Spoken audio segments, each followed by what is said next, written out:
It was Mom's birthday. She hadn't been home for so many days, but I'd heard her come home last night. So as soon as it was 9, I rushed to her room with a special breakfast in bed and a card I'd made. I hoped she'd like it and stay longer this time. I pushed open the door of her room and yelled, "Surprise!" But Mom was nowhere to be seen. I checked everywhere, but nothing. I ran to Dad and he said, "She's not coming back. Forget her." Forget her? Forget my mom? Daddy, take me to her. I want Mom.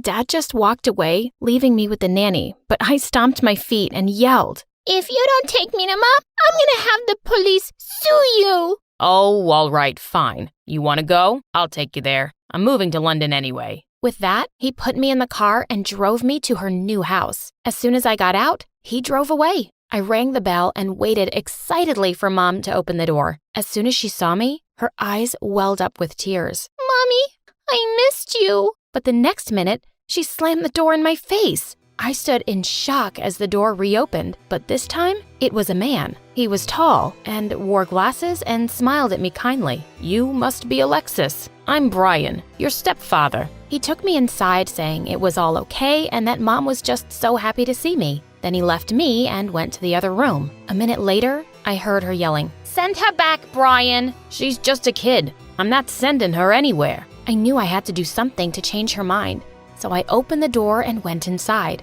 "Mom, Dad left yesterday, so I think you should raise me now or I will end up in the streets. Not that I mind, but because I have to go to school, I need a home." She looked me dead in the eye. "Do you think I care? I hate kids. I hate you." And with that, she marched away. As I realized for the first time, my mom hated me. I burst into tears and tried to follow her.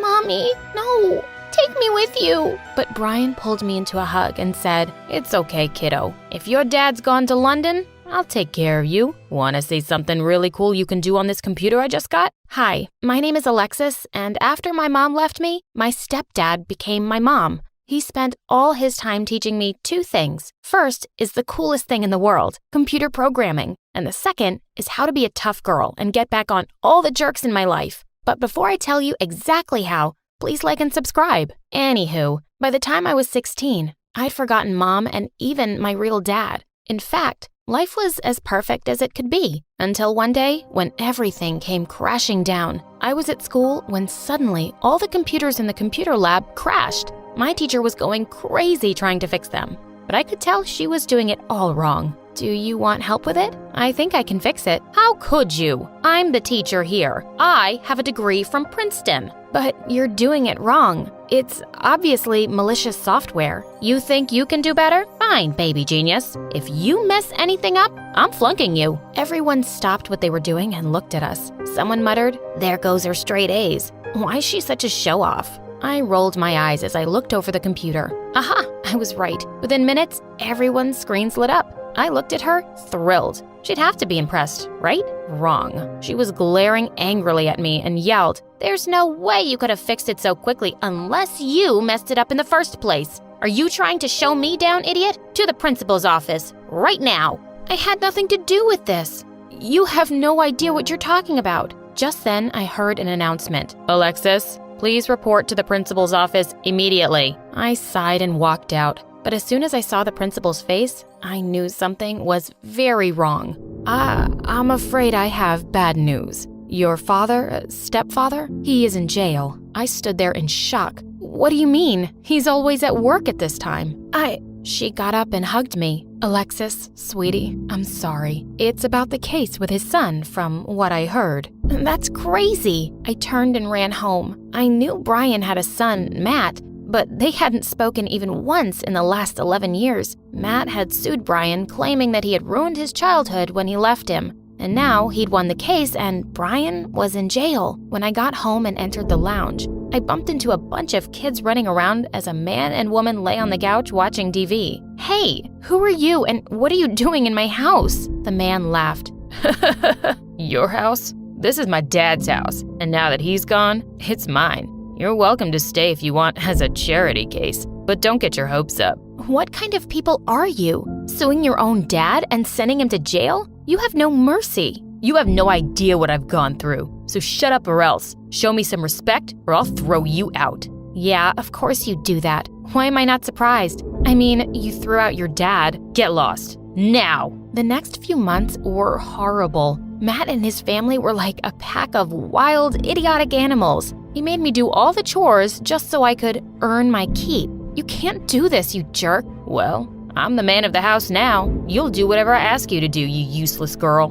In your dreams. I went to my room and spent time there working on my computer. And all of this wasn't enough for Matt. He also never allowed my boyfriend Josh to come visit, saying our relationship was a bad influence on his kids. But I let Josh sneak into my room through the window and we spent nights there. And Matt had no idea. Josh was also into programming and it was so romantic. Having him in my life gave me some strength to deal with my jerk stepbrother. Things were going fine until one night, Matt burst into my room and found Josh there. He started yelling at him and kicked him out. Then he looked at me and said, "That's it. I'm taking this stupid laptop from you. You should be taking care of my kids and not partying with guys. And God knows what else you were doing in my house." "Who do you think you are? You can't control me, you moron." "Watch me." He snatched away my laptop and left. That was it. He'd just messed with the wrong girl. I gave one of his daughters a candy and told her to go to Matt's room and get me back my laptop. Later that night, as he was working in his study, I snuck into his room and used my laptop to hack into his. I sent all of his rude messages, gossiping about his boss during a Zoom meeting in front of everyone from his work. Then, just to add insult to injury, I shared a video of him making fun of his boss show up on his screen. Ah, sweet revenge. He barged into my room and stomped on my laptop and smashed it to bits. "How dare you? You got me fired. Maybe this'll keep you in place." I started throwing pillows and books and whatever I could get my hands on at him. "Leave my room, right now!" That jerk. I had to do something to get a new laptop, so I started working at a local McDonald's. A month later, when I got my first paycheck, I ran straight to the computer shop. I was beyond happy as I walked home. Just then, something caught my eye in the candy shop. A lotto announcement. Ugh, these lame shows. I looked at the dollar in my pocket, so I thought, why not? I went in and bought a ticket. When I got home, I ran to my room, hid the ticket, and opened up my laptop. And the first thing I did on it was hack that lotto company's website. And I knew just what to do. Little did I know that at that very moment, a little devil was hiding under my bed. After dinner, as I headed to my room, I heard the lotto numbers being announced. I ran to my room to get the ticket, but stopped short. My drawer was open, and the ticket was gone. I ran back and found Matt jumping up and down with a ticket in his hand. "I'm rich! Babe, I'm rich! I won $500K! He grabbed his wife and twirled her around. "Yes, we are, babe!" What were they going on about? "Hey, that's my ticket. Give it back." I tried to snatch it from him, but to no success. "You can't go around hiding things from me in my own house. This money is mine." "I'm your legal guardian, remember?" "I will make sure you regret this." I stormed off to my room. I had to think of something. And then it came to me. I created a website and named it Jerk Brothers, where anyone could order a hairspray for their jerk brothers, but it was a paint spray that needed days to go away. I told people it was a joke and nothing would be sent because, of course, I didn't have the money to do that. But people went crazy about this website, and I received hundreds of orders in the first week. The website got so popular because of its simple creative idea. One company offered to buy it for $75,000. I agreed and got the money. Soon after, some companies offered me a job, and I started working with one from home. My brother didn't interfere. He was too busy spending the lotto money. One day, he barged into my room and was being way too sweet to me. "Hey, my lovely, lovely stepsister. You make my life fun like a game of Twister. Make more money and make me happier. If not, I promise,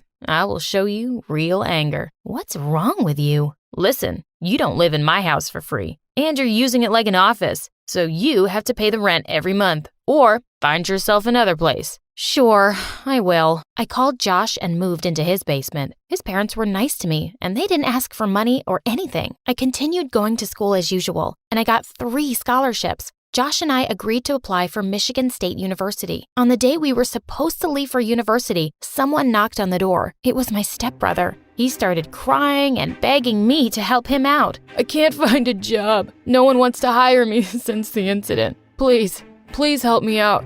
You're my only sister. I need to feed my kids." I knew he didn't deserve my sympathy after everything he did to me, but I loved his daughters, so I agreed to give them a monthly payment to help him out. He leaned in to kiss my hand, but I pulled it away. Please, there's no need for this. I only have one request. Please get Brian out of prison. He nodded his head. Sure, I will. I swear. Thank you. You're a good person. Thank you. And then I left with Josh. 5 years later, and now I'm a programming instructor at my dream university. In 2 weeks, I'm going to get married to Josh, and the man who is going to walk me down the aisle is Brian. I will never forget him and what he always taught me. Humanity, knowledge, and science are more important than money.